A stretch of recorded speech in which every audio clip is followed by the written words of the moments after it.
Chào mọi người, đây lại là một series mới của mình, nơi mình sẽ hướng dẫn từ cơ bản cho tới nâng cao cách chơi một nhân vật qua sự chia sẻ của một người chơi đã có nhiều kinh nghiệm và đạt thứ hạng cao với nhân vật đó. Như tiêu đề thì video ngày hôm nay sẽ có sự có mặt của một trong những hunter khó chơi nhất Identify, nhưng lại thuần thục trong tay của không ai khác, 72S, đại thần tới từ Thái Lan. Giới thiệu một chút về 72S, tên thật là một game thủ streamer người Thái Lan nổi tiếng với thợ săn Dreamwick, đã từng tham gia các giải đấu lớn nhất của Identify như là COA trong màu áo của Team VX. Và anh cũng là một trong những đại thần nước ngoài được cộng đồng Việt Nam biết tới nhiều nhất.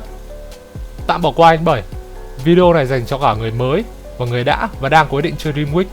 Phần đầu tiên, mình sẽ giới thiệu về thợ săn đặc biệt này. Không giống như các thợ săn khác, Dreamwick điều khiển chủ thể và kẻ hầu với kỹ năng riêng biệt. Chủ thể không thể gây sát thương cho Survival. Survival cũng không thể thấy hình dạng của chủ thể và không được báo hiệu tim đập khi chủ thể tiến tới gần. Chủ thể không có hitbox, tức là không thể body block những khu hẹp không cho Survival đi qua. Chủ thể không bị ảnh hưởng bởi hầu hết các đạo cụ của Survival như bóng tiền đạo, súng, bom của My Morton, vân vân. Nhưng vẫn bị ảnh hưởng giảm tốc độ bởi đàn ong của nhà côn trùng. Bù vào đó, chủ thể có tốc độ vượt trội so với tất cả các hunter. Không thể phá hủy pallet, nhưng có thể trèo cửa sổ, kèm theo hiệu ứng rào cửa sổ nếu như bạn mang nhánh 12 giờ. Và gì sticker nữa. Skill của chủ thể là yểm bùa Survival, tạo ra một kẻ hầu ám lấy Survival và đi theo. Kẻ hầu có thể gây sát thương cho Survival bằng đòn đánh tay. Mỗi Survival có thể bị yểm một kẻ hầu đi theo mình. Chủ thể cũng có sẵn một kẻ hầu này sẽ đi theo chủ thể và không bao giờ biến mất.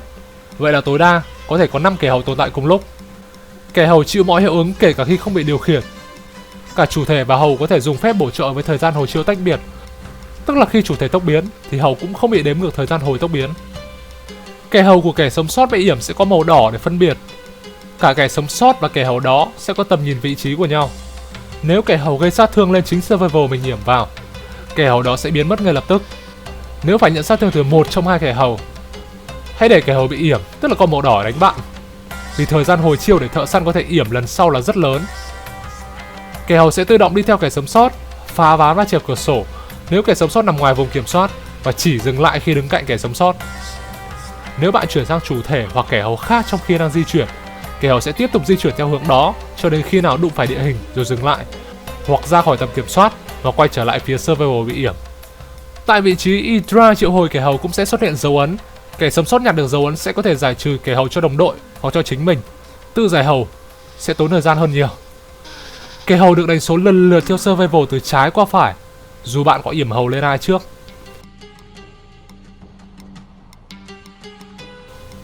Đừng để mất kẻ hầu bạn yểm lên Survival đầu tiên trước khi hạ gục được họ. Nếu Dreamwick không điều khiển kẻ hầu thì phía Survival chỉ nhìn thấy và nghe thấy tiếng bước chân. Vậy nên để âm lượng game to hơn một chút, liên tục thay đổi góc nhìn trước khi biết thợ săn là ai, và đừng để tiếng máy bão hóa du ngủ nhé. Việc triệu hồi kẻ hầu ở đâu cũng rất quan trọng. Thường có 3 kiểu triệu hồi là đặt ở máy để không cho Survival giải mã. Thứ hai là chặn hướng di chuyển. Thứ ba là đặt thật xa để kẻ hầu sớm thoát ra khỏi vùng kiểm soát và lập tức xí theo Survival. Bỏ qua việc phải chờ những hoạt ảnh choáng và cách đổi hầu kịp thời khiến cho Survival mất cảnh giác. Cảnh giác kể cả khi không có tiếng tim đập nữa, vì rất có thể thợ săn chỉ đang chuyển sang chủ thể mà thôi. Cắt đúng thời điểm tuân thú tác dụng để trèo cửa sổ và ván để xóa bỏ hành động bị cắn. Được cao bồi bế cũng làm vô hiệu hóa tuân thú. Thay đổi hầu cho bóng không làm mới tiến độ chống cự khỏi bóng của Survival.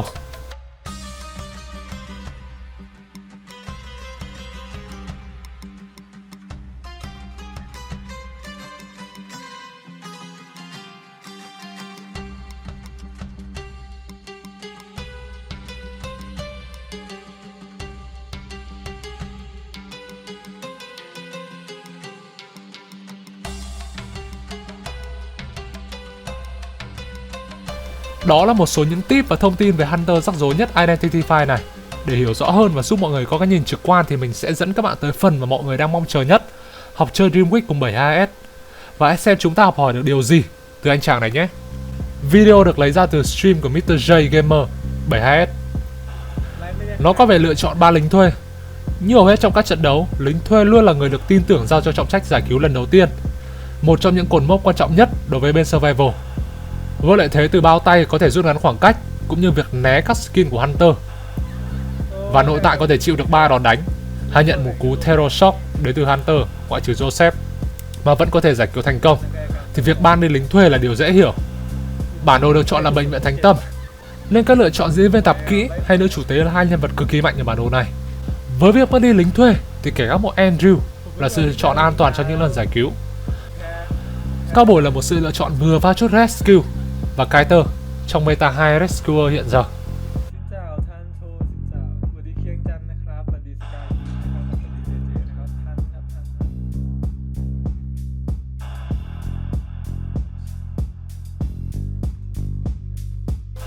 Bắt đầu trận đấu, BS spawn ở khu vực gần tượng và di chuyển vào trong lồng chim phía trong bệnh viện.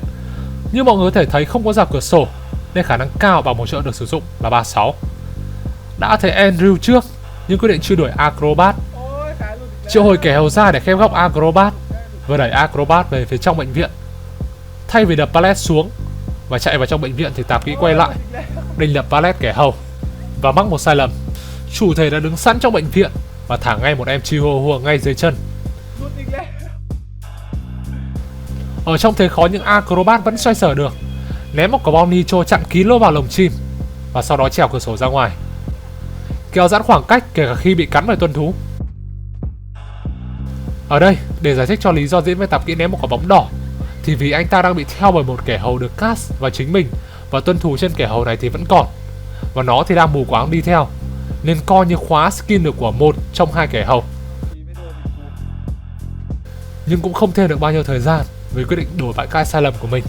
Vì hạ gục tạp kỹ bằng con hầu chính nên con hầu bị yểm không mất đi, kéo chủ thể lại gần hơn với hai kẻ hầu cũ và phát hiện ra chiếc cổng xanh vừa mới được gọi. Kế hoạch của bên Survival sẽ là để người gác mộ giải cứu diễn viên tạp kỹ và sau đó Acrobat chạy qua phía bên kia cổng xanh trong khi còn Last Effort. Dreamwick chạy bộ qua phía bên kia tìm xác thì diễn viên tạp kỹ đã được nữ chủ tế hồi máu với nội tại hồi máu nhanh của mình. Kẻ hầu đã được triệu hồi ngay vị trí cổng xanh và phá hủy nó. 5 máy còn nguyên, Andrew thì bị ép ra cứu sớm. Khởi đầu tốt đẹp dành cho 72S.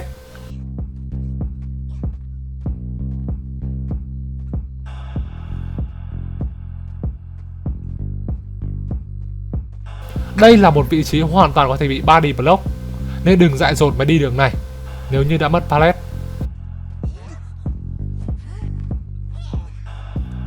Đổi sang tốc biến để chắc chắn rằng Acrobat gục và không bị cai thêm nữa. Acrobat cũng rơi vào trạng thái Last Effort và không thể stack thêm thời gian lấy bom đỏ. Và một điều nho nhỏ nữa, Andrew vừa mới dùng cây sành của mình với ý định đỡ đòn cho Acrobat. Một mũi tên trúng hai con chim, đi ra khỏi vùng kiểm soát để kẻ hầu tự động dí theo kẻ gác mộ.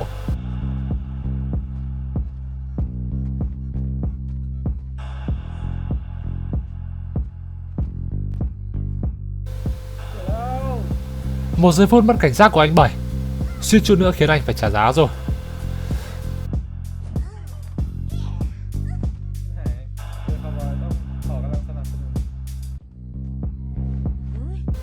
Chắc cộp hơn nữa khi cast thêm con hầu và cao bồi. Lùa anh miền Tây cho đến khi an toàn để nhấc diễn viên tạp kỹ lên.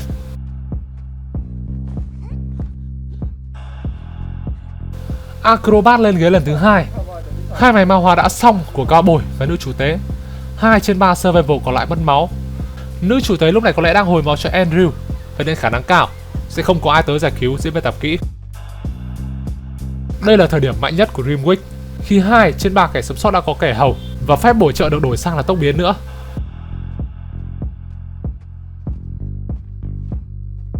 Thấy được cao bồi bằng tầm nhìn của kẻ hầu đã yểm, đặt một kẻ hầu ở ngoài, kẻ hầu còn lại ở trong lùa.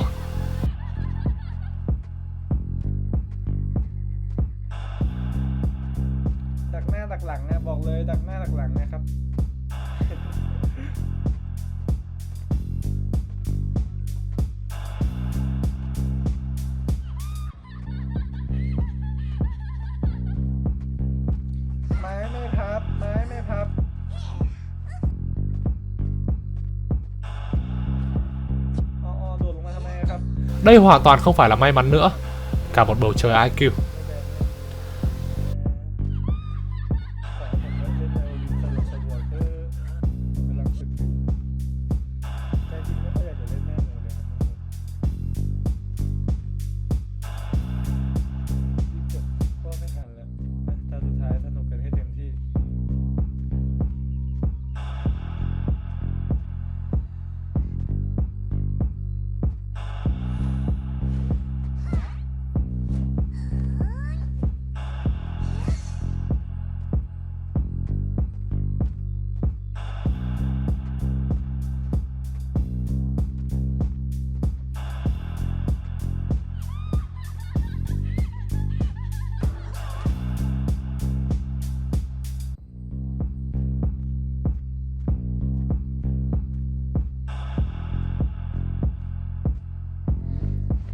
Ngay cả các pro player cũng mất đi cảnh giác với nữ chủ tế và quên đi cô nàng này có tốc độ tự gồng nhanh hơn các survival khác.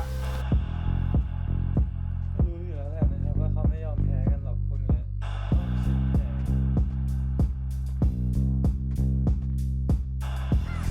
โอเคไม่เป็นไรตาท้ายเล่นนานได้เอาที่สอง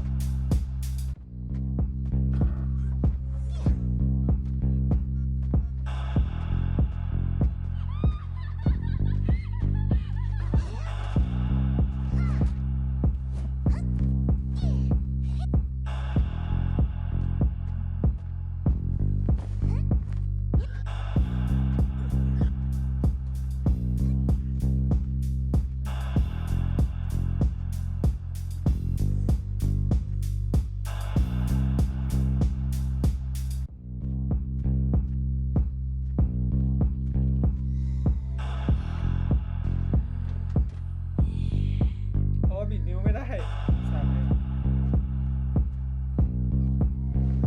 โอ้สุดหน้าจอโอเคขึ้นได้ Với tình hình hiện tại thì thời gian chỉ làm cho con người thêm phần mệt mỏi. Chẳng có giải pháp nào ở đây cả.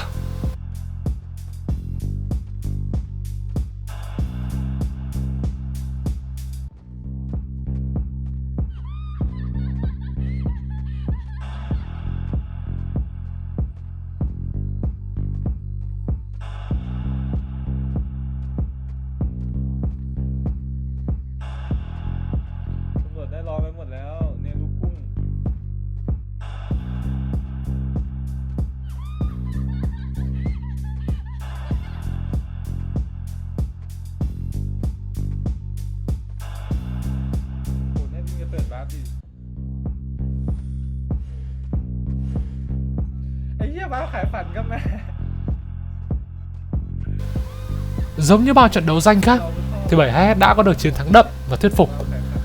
Vậy để mình tua ngược lại những mốc quan trọng xem 7HS đã xử lý chúng thế nào để dẫn đến chiến thắng.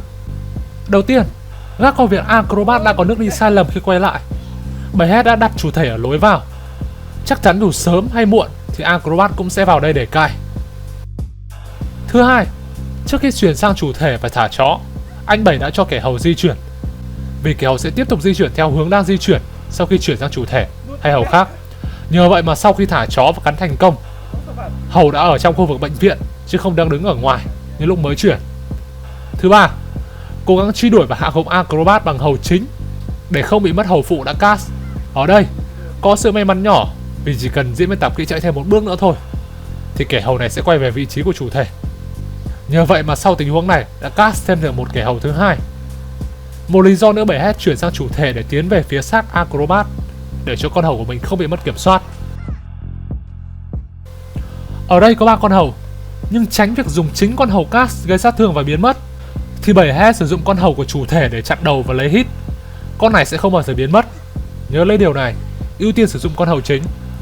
Tiếp theo, một người chơi Dream Week giỏi là một người có thể chơi cùng lúc 5 Hunter, setup vị trí những con hầu còn lại ở nơi bất lợi cho phía Survival trong thời gian chết, như là thời gian chờ gục, thời gian Survival gục khi đang treo bóng.